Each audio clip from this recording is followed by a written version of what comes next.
E um dos coordenadores da campanha de Jair Bolsonaro à presidência e ex-chefe da SECOM, Fábio Weingarten, se manifestou nesta sexta-feira nas redes sociais sobre uma reportagem da Folha e do UOL que afirmava que o ministro das Comunicações, Fábio Faria, teria se arrependido de uma entrevista coletiva à imprensa sobre as possíveis irregularidades nas inserções de propagandas eleitorais em rádios, principalmente do Norte e do Nordeste.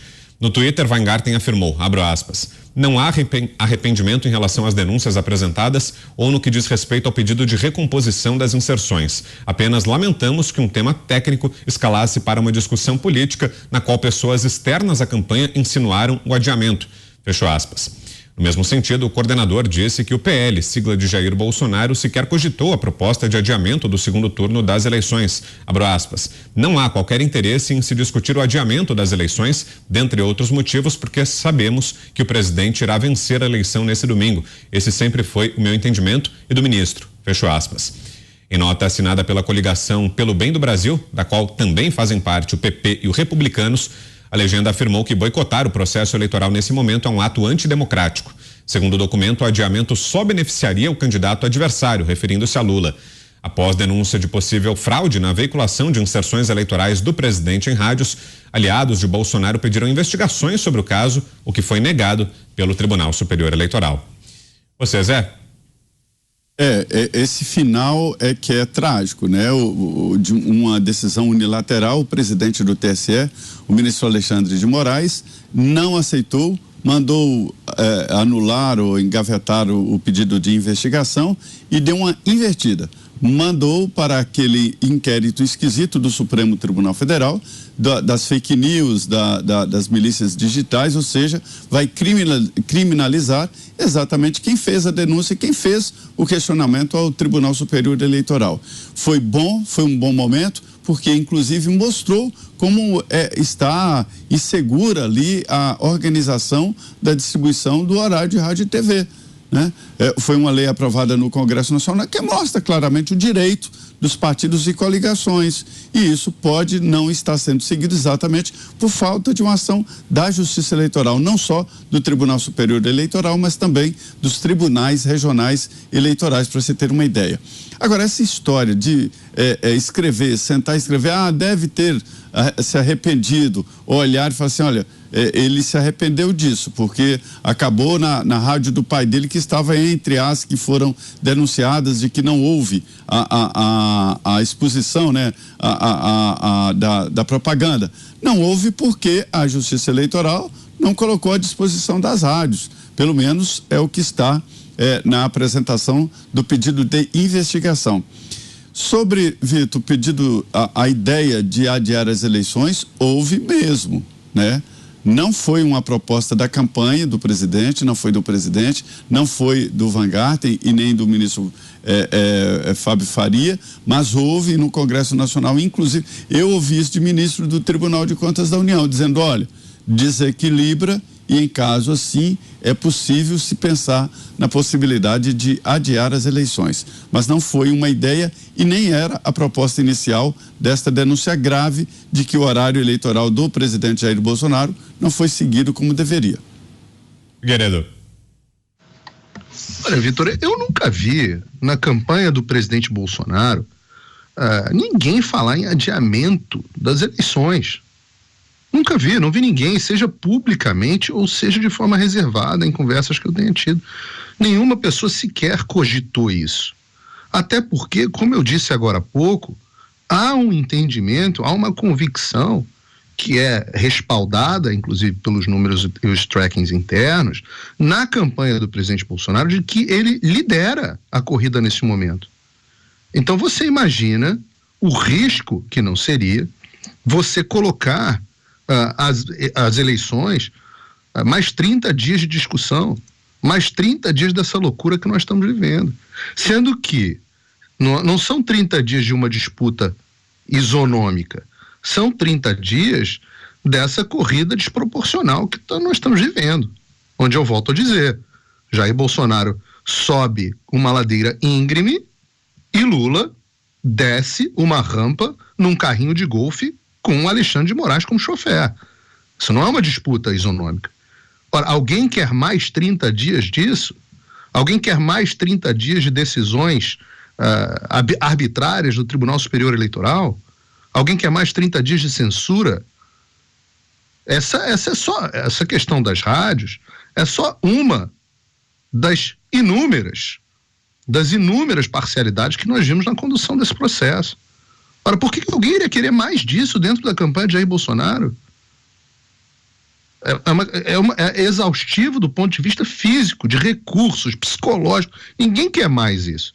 Nós chegamos no momento onde o país tem que decidir. O que houve, isso de fato aconteceu, foram sim, nós tivemos aqui até a própria na Jovem Pan, eu mesmo conduzi uma dessas entrevistas, um deputado, um senador propondo esse tipo de coisa, mas não pessoas ligadas à campanha ou o próprio presidente Bolsonaro, quando deu uma entrevista a respeito do assunto, ele explicou o caso.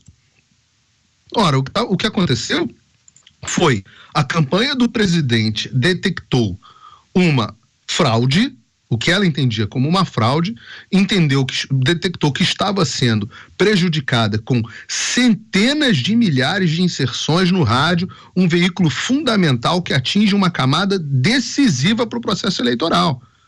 Apresentou provas, o ministro pediu mais provas, eles apresentaram mais provas e o ministro não só descredibilizou a representação que foi feita, como a extinguiu e a extinguiu com uma ameaça aos autores. Eu digo, é como se você tivesse sido roubado, chamado a polícia e o policial ameaçasse prender a vítima.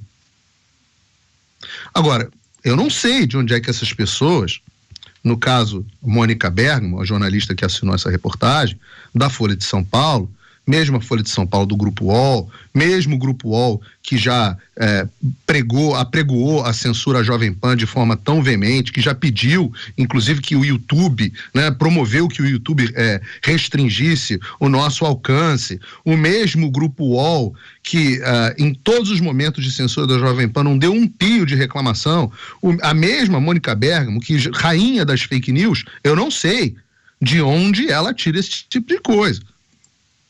Eu não conheci ninguém que me dissesse, eu não conversei com o próprio Fábio Faria, conversei com algumas pessoas ao entorno dele, falou, nunca vi essa história de arrependimento. Eu não sei de onde, porque hoje ficou muito fácil se escrever o que se chama de fanfic, né? É um disse-me-disse. Você vai lá e fala, tá aqui, eu acho que o cara tá arrependido. E aí depois ele tem que ficar explicando que não tá arrependido. Agora não tem, vocês me desculpem, não tem credibilidade nenhuma mais. Mônica Bergamo ao fim desse processo eleitoral. Para mim, eu leio uma reportagem dessa, para mim isso e nada vale a mesma coisa. Pelo contrário, normalmente o que está escrito numa coluna dessa, eu já sei que... Bom, isso eu sei que não aconteceu. Agora deixa eu apurar o fato. Diga, Salles.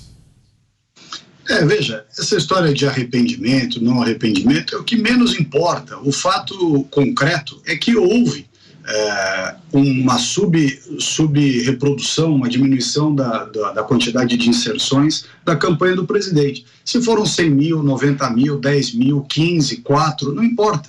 Qualquer número que foi a menos é ensejador justamente desse desequilíbrio. Né? Já não bastam todas as decisões, como disse bem o Paulo aqui, as decisões, as medidas cautelares, as suspensões de perfis, desmonetizações e coisa que o vale, quer dizer, que já tornam o processo não isonômico. Ainda por cima, quando vem uma denúncia, pode até ser que ao final de apurada ela fosse pouco subsistente, mas veja que 99,99% das denúncias que esse grupo de senadores da oposição, partidos de oposição e tudo mais fazem, não só agora na eleição, mas fizeram ao longo desses 3 anos e meio, são denúncias insubsistentes também, e que se fossem lidas com esse crivo de rigor na admissibilidade, nenhuma delas seria admitida, porque é um festival de recorte de matéria da Folha, ou matéria de G1, ou do que quer que seja, junta esse recorte numa petição inicial, diz que o fato é grave e diz que precisa apurar. Aí quando a bola bate no gol, diz, não, precisa apurar, o fato pode ser muito grave. 99% delas não tinha fato nenhum, é só enrolação, só embromation. Então, se é para permitir o embromation de um lado, tem que permitir o risco de embromation do outro. Pode até ser que se confirme o embromation ou não. mas você não permitir que essa reclamação avance de tal sorte que ela possa produzir provas, esses dados eram dados indiciários, sumários. Eles podem sim ensejar e deveriam ter ensejado uma investigação. Em nenhuma hipótese o adiamento do pleito por esse tema. É simplesmente importante revelar este fato e permitir que ele seja apurado a contento, para que justamente a sociedade tenha a noção exata de que há um conluio de diversas fontes, diversas forças, diversos grupos, na mídia, em instituições, no empresariado, na classe artística, não sei aonde, no presídio do Carandiru, no presídio do Bangu, no CDP de Pinheiros, a bandidagem, assim, há um conluio para impedir que o presidente seja reeleito. E esse conluio começou desde que ele foi eleito lá em 2018.